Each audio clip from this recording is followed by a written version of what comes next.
Mr. Toll, I don't understand why farming is so important in the development of advanced civilizations. Why didn't Papua New Guinea, who developed farming at around the same time as Mesopotamia, become an advanced civilization? Well, Johnny, that is an excellent question, and Jared Diamond would answer that by saying, geography is the answer. Geography? Why does that matter? Well, in Mesopotamia, they happen to have some naturally growing wild plants that grew really well in the warm, dry climate of the area. These plants were wheat and barley. The plants that happened to be wild plants in the area were perfect plants to domesticate. Domesticate? Yes, the plants were perfect to domesticate, or in other words, to use or change for human use. Since the area's climate was changing to being cooler and drier, the nomadic herders of the time must have made the decision to stop hunting and gathering, but to stay in one place and plant the foods around them. One of the few plants that survived the change in the climate was wheat and barley. So over time, the early Mesopotamians planted the wheat and barley. So then what makes the wheat and barley so special? Well, wheat and barley are easy to plant. One basically just throws out the seeds. It is also relatively easy to harvest. Both also store really easily for long periods of time, and they are high in protein and calories.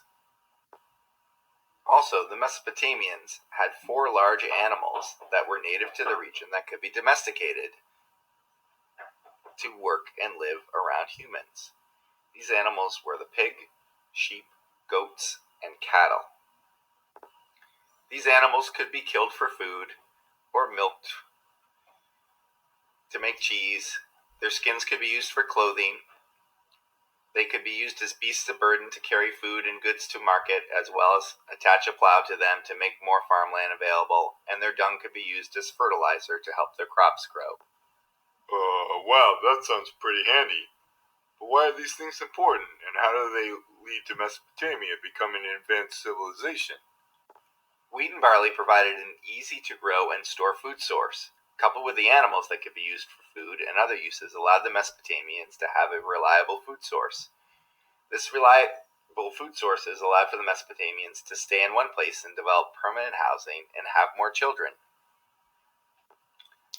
The access to a better food source also allowed for people to have time to do things other than produce food, like making shoes, baskets, clothes, and with experimenting with fire eventually led to the production and the use of metals, tools, and weapons, which gave them an advantage over other tribes and groups.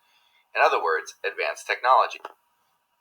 Okay, I see why Mesopotamia developed into an advanced civilization, but if farming is the answer to success, why didn't New Guinea develop as well? Were they just not as good as farmers? No, New Guinea farmers were just as talented as Mesopotamian farmers, but New Guinea did not have access to the right type of plants. Their main crop is a plant, the taro root. The taro root must be planted one at a time, which is very labor intensive. They rot very quickly, so they can't be stored for a long period of time like wheat and barley can. They are also low in protein. New Guinea's also domesticated the banana, but it is also low in protein and cannot be stored. Well, then why didn't they grow wheat and barley?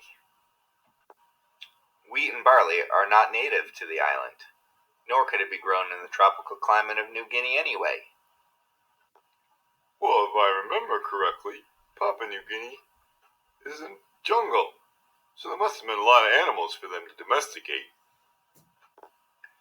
You're right, there are plenty of animals on New Guinea, but only certain types of animals can be domesticated.